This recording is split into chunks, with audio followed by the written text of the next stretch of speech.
Morning with Farah. Welcome back ATV morning with फरा में खुश आमदीद। आज हम मिल रहे हैं डॉक्टर अवैस आफरीदी से, जो कि डेंटिस्ट हैं, और इनसे जानेंगे कि आजकल इम्प्लांट अगर आपका दांत नहीं है तो आप उसकी जगह एक दांत लगवा सकते हैं और वो उतना ही अच्छा और उतना ही फ़ाल हो सकता है जितना कि आपके अपने दांत। सो इस एक चीज़ के बारे में आज हम बात करने वाले हैं। अस्सलाम वालेकुम डॉक्टर साहब, खुश आमदीद। Thank you. अच्छा, मुझे बताइएगा, इम्प्लांट जो है ये क्या हर एक इंसान के लिए ये एक फैसिलिटी है कि अगर दांत नहीं है तो वहाँ पे दांत लगाया जा सकता है, और कोई भी दांत जो है वो लगाया जा सकता है? जी बिल्कुल, कोई भी दांत लगा सकते। एज का सिर्फ ये है कि जो ग्रोइंग एज है ना उसमें नहीं लगा सकते, बाकी उसके बाद जो भी एज है उसमें हम लगा सकते हैं। क्योंकि ग्रोइंग एज में बोन ग्रो कर रहा होता है, हमने इम्प्लांट एक पोजीशन पे लगाया, वो ग्रो किया तो वो सारा दांतों का वो डिस्टर्ब हो जाएगा, तो उस एज में हम नहीं लगाते, बाकी हर एज में पॉसिबल है। इम्प्लांट का प्रोसीजर क्या है, क्या अगर आप हमें समझा सकें कि इम्प्लांट इसे क्यों कहते हैं? अच्छा, इम्प्लांट के देखो, मैं तो अक्सर कहता हूँ ना, दो सिंपल प्रोसीजर मैं आपको बताता हूँ। एक तो ये है कि आप इमीडिएट लगा दें, एक ये है कि आप डिले करके लगा दें। ठीक है, आजकल इमीडिएट इम्प्लांट भी आई है, फ़ौरन दांत निकाला फ़ौरन लगा दिया। दूसरा, अगर आप डिले करेंगे, दांत निकाल दिया, ज़ख़म को 6 माह दे दें कि वो बराबर हील हो जाए, उसके बाद आप उसमें वो कट लगा के फ्लैप हटा दें, बोन नीचे नज़र आएगा, उसमें ड्रिल करके इम्प्लांट लगा दें। मैं जो अक्सर लगाता हूँ, मेरे कम से कम 90% केसेस, 95% केसेस यही होते हैं कि दांत निकाल दिया, उसी टाइम इम्प्लांट लगा दिया, उसी टाइम स्टिच लगा दिया, तो दोनों इकट्ठे ज़ख़म भी ठीक हो रहा होता है और साथ जो है ना इम्प्लांट भी अपनी बॉन्डिंग कर ले, तो आपका वो 6 महीने एक्स्ट्रा बच गए। वही 6 महीने में आपका दांत भी इम्प्लांट भी हो जाएगा और साथ बोन भी हील हो इसमें जाएगी। इन्फेक्शन का ख़तरा जो है वो कितना होता है? देखो, इन्फेक्शन का ख़तरा तो हर सर्जरी में होता है, लेकिन आपने मेरे नज़र में तो बहुत कम है, क्योंकि अल्लाह की फजल से मेरे केसेस में तो कभी ख़ास नहीं हुआ। इन्फेक्शन का ये कि उसके लिए फिर आप ग्लव्स जो है ना सर्जिकल पहने, ठीक है, साफ कुछ स्टेरिलाइज हो, आपकी ट्रे पे इवन जो वो पड़ा होता है ना नैपकिन, वो भी स्टेरिलाइज, वो आजकल आते हैं कपड़ा होता है स्टेरिलाइज हो जाता है, वो रख दे, सब कुछ स्टेरिलाइज हो, और किसी चीज़ को वो ना हो कि आप सर में भी वो करे और ये करे और बालों को भी कवर करे, अपने आप को सारा कवर करे, तो फिर इन्फेक्शन चांसेस बहुत कम हो जाते हैं। सही, ये तो हो गया जो कि एक अच्छे क्लिनिक या एक अच्छे जी, डॉक्टर को बिल्कुल। करना चाहिए। पेशेंट को भी क्या कुछ एहतियात करनी पड़ती है जब वो इस प्रोसीजर से गुजरता है? देखो, पेशेंट को ये एहतियात इतनी ख़ास वो नहीं है, लेकिन ये है कि उस टाइम कुछ सॉफ्ट डाइट ले ले, उस साइड पे ना खाए, ठीक है, सॉफ्ट डाइट लिया करे, माउथ वॉश करे, और साथ और दांतों को तो क्लीन किया करे, ब्रश करे, और हाइजीन ज़बरदस्त रखे। अगर स्मोकिंग करता है, वैसे स्मोकिंग में हम कहते हैं कि एक काज है फेलियर इम्प्लांट का ना, तो वो छोड़ दे या रिड्यूस करे। अच्छा, एक और क्वेश्चन मेरे जहन में आ गया, मुझसे अक्सर मरीज़ पूछते हैं ना, आजकल एक वो इलेक्ट्रिक वो आती है और दूसरा शीशा है और ये स्मोकिंग, तीनों चीज़ें ना, तो मुझे मेरा एक पेशेंट है रिसेंटली यूके से वेपिंग, शीशा, हाँ, और वेपिंग और शीशा और सिगरेट ना, तो रिसेंटली उसके मैंने इम्प्लांट लगाए, हालांकि डायबिटिक भी है, 70+ है, 78 है मेरे ख्याल में, ऊपर फुल और नीचे फुल लगाए 12-12।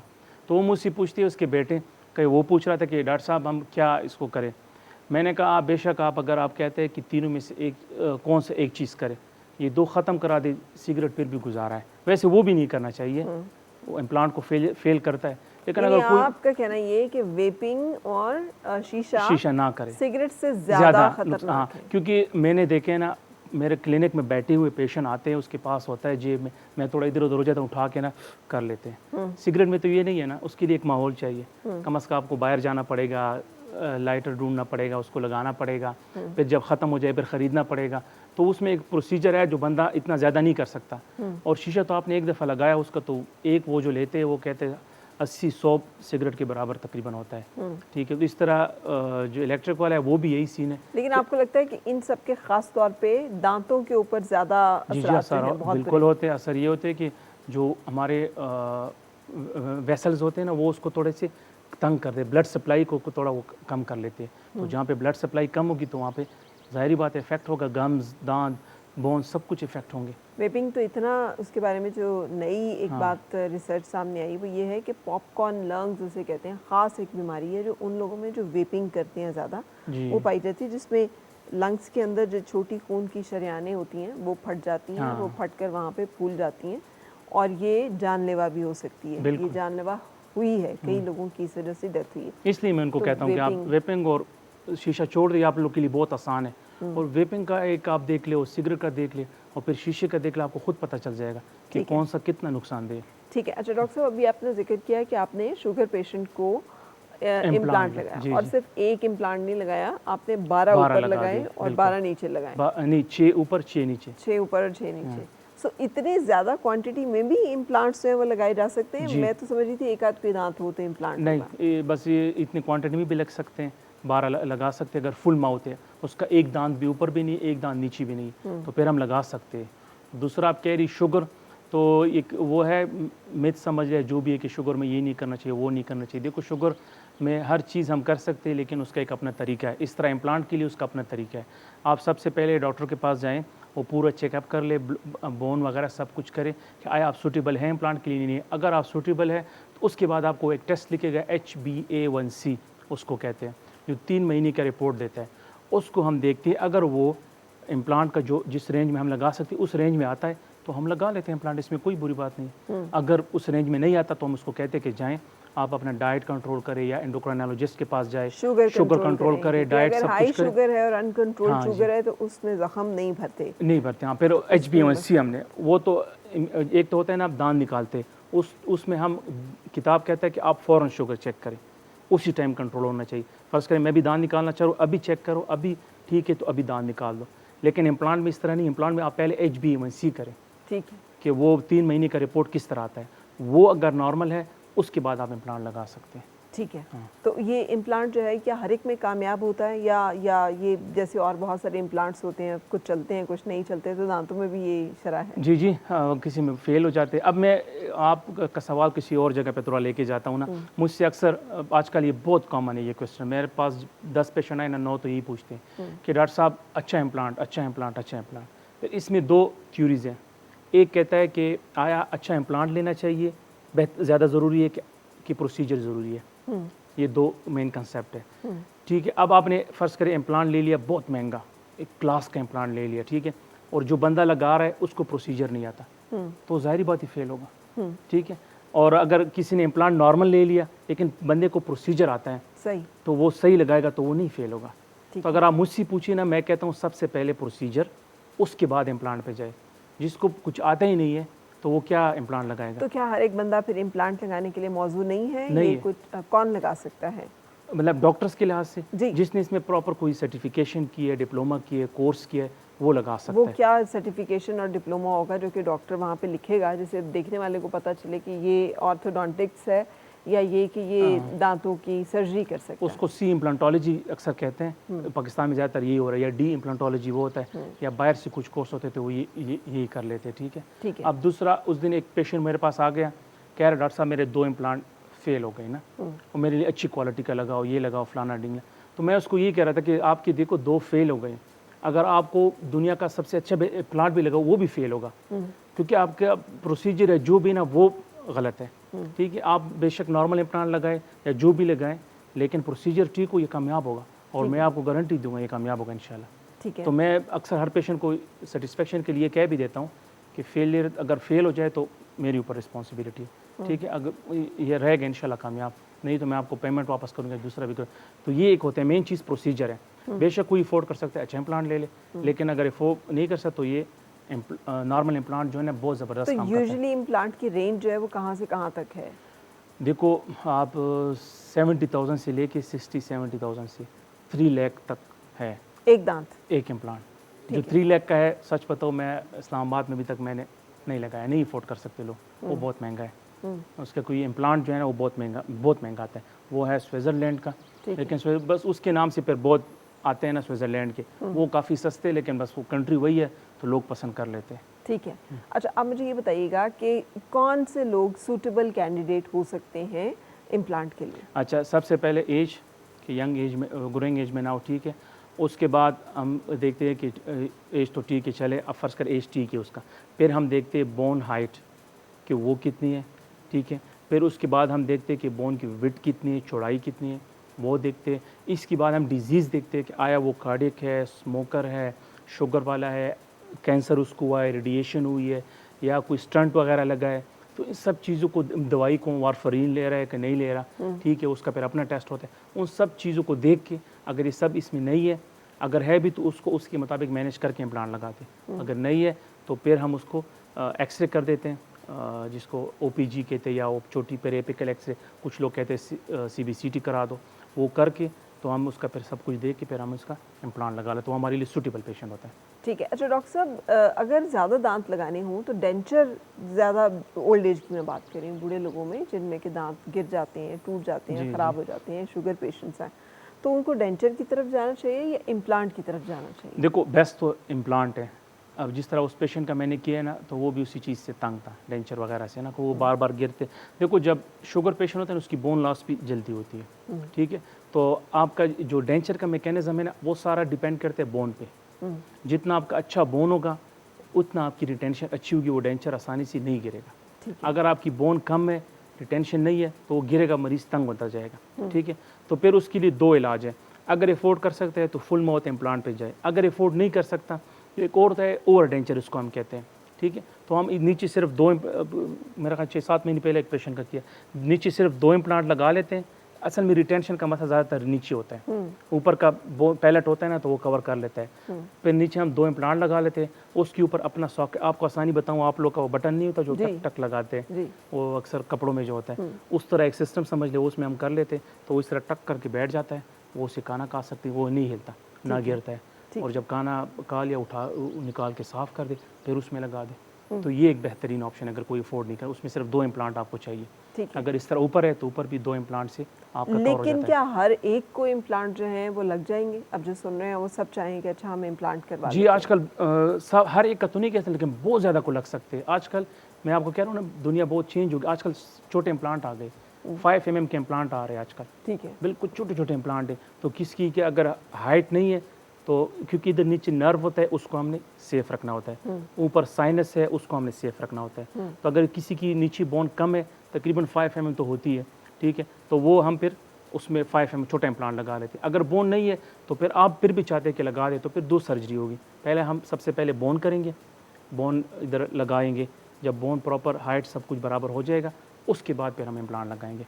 और ऊपर का अगर थोड़ा सी 3 mm बोन भी है, 4 mm भी है, तो थोड़ा सा हम साइनस लिफ्ट एक प्रोसीजर होता है, और साइनस मेम्ब्रेन को ऊपर कर देते हैं, अंदर बोन डाल देते हैं, फिर इम्प्लांट लगाते हैं, तो वो हो जाता है ऊपर से इजीली। अच्छा, ये बोन लॉस जो है इसको कैसे रोका जा सकता है? देखो फीमेल का 40 ईयर के बाद जो एज स्टार्ट हो जाता है, मेनोपॉज के बाद ना, तो उसमें अक्सर बोन लॉस आराम से शुरू हो जाता है, ठीक है। तो एक तो उनको रेगुलर चेकअप करना चाहिए विटामिन डी का, और साथ साथ धूप लेनी चाहिए, जो आजकल लड़कियां बहुत अवॉइड करती है, ठीक है। या जो मैं खुद भी इसी वो हूँ कि मेरा काम भी सारा अंदर से होता है, तो फिर धूप का भी ये तरीका है कि आप उठा दे सारे स्लीव्स और सर से हटा दे, पाँव उसको थोड़ा ऊपर कर दे, धूप ले, या टेस्ट करके विटामिन डी लिया करे।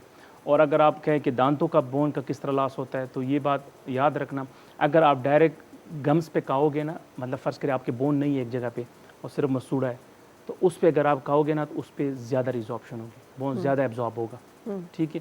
अगर आप उस पर डेंचर लगाएंगे ना, तो फिर एब्जॉर्प्शन थोड़ी सी बोन जो है कम हो जाती है, क्योंकि फिर फोर्स डिवाइड हो जाता है, ठीक है। तो दांतों का आप इस तरह प्रिवेंट कर सकते हैं। तो जिन लोगों के दांत काफ़ी अरसे से निकले हुए हैं और वहाँ पे खाली है, तो क्या उनके ऊपर भी डेंचर जो है वो लगाया जा सकता है, या उसमें मुश्किल कॉम्प्लिकेशन आ जाता है? अगर फ़र्ज़ करें उसने निकाले दांत बहुत पहले और 5-6-7 साल जो है ना इस तरह की आती रही, तो उसका फिर थोड़ा मुश्किल हो जाता है। लगने पे लग जाते हैं, लेकिन थोड़ा सा मुश्किल हो जाता है। बजाय उसके अगर वो जिस टाइम निकालती ना उस टाइम लगाती ना, तो उस टाइम उसको बड़ा अच्छा रिजल्ट मिल जाता।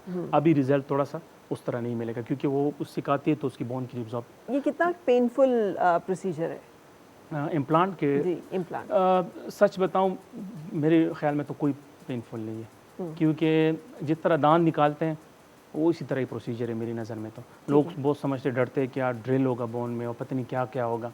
हालांकि नीचे के लिए हम वो जो दांत निकालने के लिए जिस तरह एनेस्थीसिया देते हैं, उसके लिए उस तरह नहीं देते, सिर्फ तो थोड़ा सा लोकल इधर दे देते हैं, पूरी नर्व को ब्लॉक नहीं करते, ताकि हमें नीचे नर्व का पता चले कि वो टच तो नहीं हो रहा। तो सिंपल प्रोसीजर है, हम गम फ्लैप उठा दो, बस ड्रिल करके इम्प्लांट लगा दो और दोबारा इसको स्टिच कर दो। तो मेरे ख्याल में कोई इतना नहीं है। आपके ख्याल में तो नहीं है, लेकिन जो लोग करवाते हैं उनको पता होगा ना, कि वो उनसे कभी पूछा है कि कितनी दर्द और पेन और क्या मैनेजमेंट है इसकी फिर? अच्छा, कुछ पेशेंट कहते हैं, लेकिन बहुत कम पेशेंट होते हैं। अच्छा, इसमें मैं आपको सिंपल बताऊं, दर्द का ताल्लुक उसके साथ भी है कि आपने कितना उधर वेयर एंड टेयर किया, आपने क्या क्या उधर कितना बोन काटा है, आपने गम्स किस तरह काटी है, वही प्रोसीजर पे फिर आ जाती बात। जितना आप ज़्यादा उसको काटेंगे, जितना आप ज़्यादा उधर पेशेंट के जो गम्स है और बोन उसको ज़्यादा टेयर करेंगे, उतना ज़्यादा साइड इफ़ेक्ट होगा। ठीक है। मतलब पोस्ट ऑप जो आपके हैं कॉम्प्लिकेशन ज़्यादा होगी।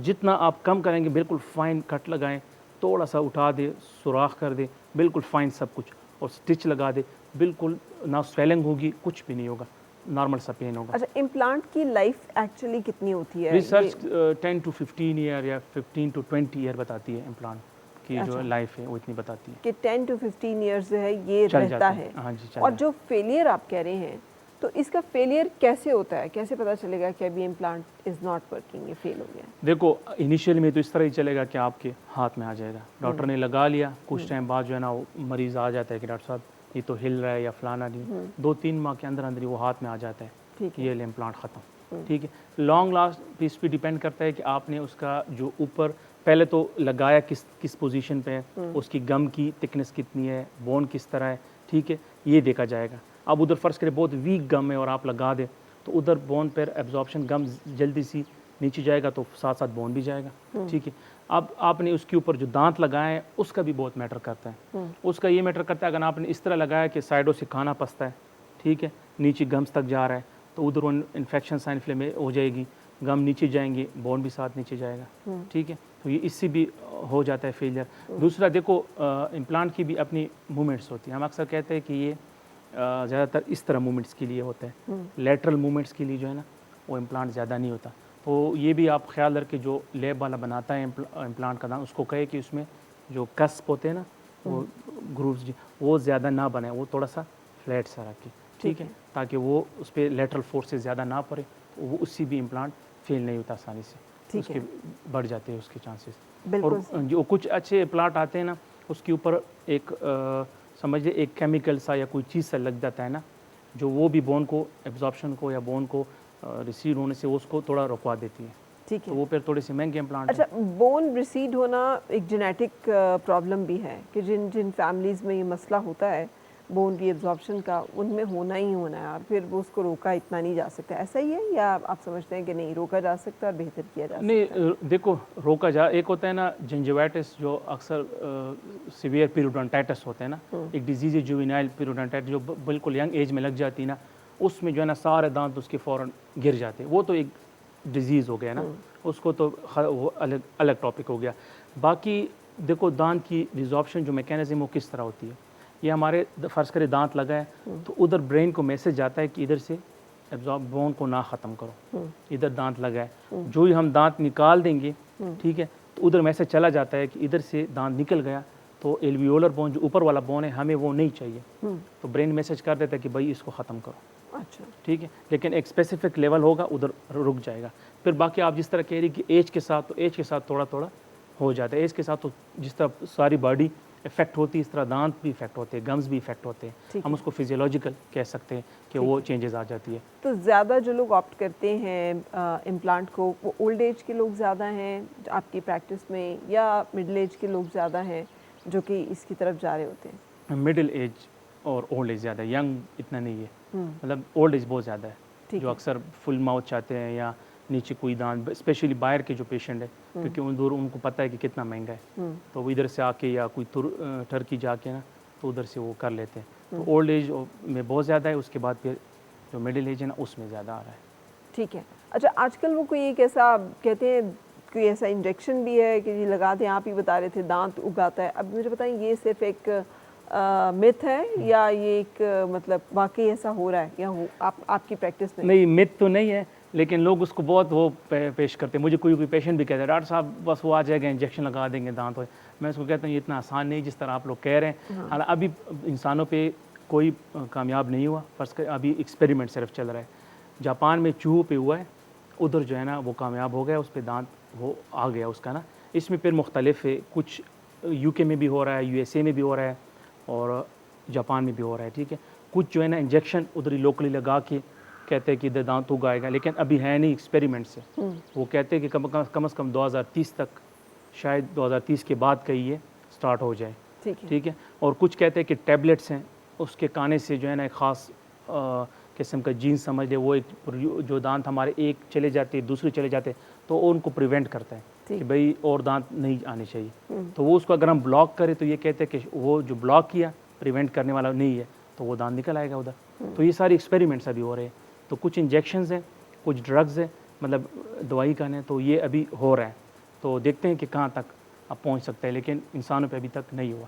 ठीक है, लेकिन अब इन सारी बातों को समेटते हुए मैं ये चाहूँगी ज़रूर दांतों की हिफाजत के बारे में हमें बताते जाइए, क्योंकि ये बहुत इंपॉर्टेंट है ना। अगर दांत अपने सही होंगे तो ना हमें इम्प्लांट की ज़रूरत पड़ेगी, ना किसी और चीज़ की। उसके लिए क्या करें? बिल्कुल, देखो दांत एक तो लोग अक्सर बहाने बनाते हैं, या कोई हमारे फैमिली में है, हमारे फलाने में।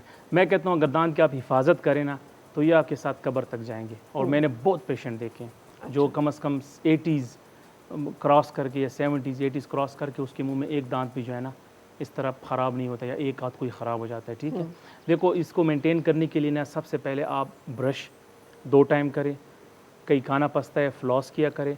ठीक है, उसके बाद आप आ जाए डाइट पे। डाइट इंतहाई ज़रूरी है। मुझे लोग कहते हैं यार पुराने ज़माने में तो ये था, दांत नहीं खराब। मैं कहता हूँ आप उनसे पूछिए कि उसने कितनी दफ़ा पेप्सी पी है या जो कोल्ड ड्रिंक से पी है। मेरे ख्याल में उसने जो पूरी लाइफ में पिया है ना, वो आपने एक ही दिन में इतना पिया होगा। ठीक है, अब आ जाए शुगर पे, हम कितना शुगर लेते हैं आजकल, बेकरीज और केक वगैरह ये तो बिल्कुल आम है, वो कितना हम ज़्यादा लेते हैं, टॉफ़ीज़ कैंडीज ये सारे। तो आजकल ये चेंज हो गया, लाइफस्टाइल चेंज होगी, लेकिन हमारा उसी तरह केयर चेंज नहीं हो गया। ठीक है, तो ये एक वो है कि हम डाइट को कंट्रोल करें। ठीक है, और साथ ब्रशिंग टेक्निक इंप्रूव करें। और दूसरा, ब्रश ये नहीं है कि आप 10-15 सेकंड ब्रश कर दिया बस चले जाएं, नहीं। अच्छा, मैं आपको आज टूथब्रश का भी सही तरीका बताऊं। एक तो आपने 2 मिनट करना है कम से कम, हर 3 माह बाद टूथब्रश चेंज करना है। ठीक है, टूथपेस्ट फ्लोराइड वाला अक्सर यूज़ करें। इसके बाद आप आ गया इसको करने का तरीका। जहाँ पे आपका दांत नज़र आ रहा है, मैं तो सिंपल मरीज़ को यही कहता हूँ, अंदर बाहर सारा जहाँ पे दांत नज़र आ रहा है सबको ब्रश पहुँचाना है। अक्सर पेशेंट की अक्ल आड़ तक ब्रश नहीं पहुँचती, इधर वो बोन आ जाती। तो आप थोड़ा सा मुँह बंद करें या बेबी टूथब्रश ले लें, उससे पहुँच जाता है। एक तो ये सारा आपका हो गया। ठीक है, उसके बाद अगर फ़र्ज़ करें फ़ौरन कुली नहीं करनी, हम क्या कहते हैं टूथपेस्ट करके फ़ौरन जो है ना वॉश कर दें। ये इस तरह है जिस तरह मैं इधर मरहम लगाऊँ और जाके फ़ौरन वॉश कर दूँ, तो असर होगा? नहीं होगा ना।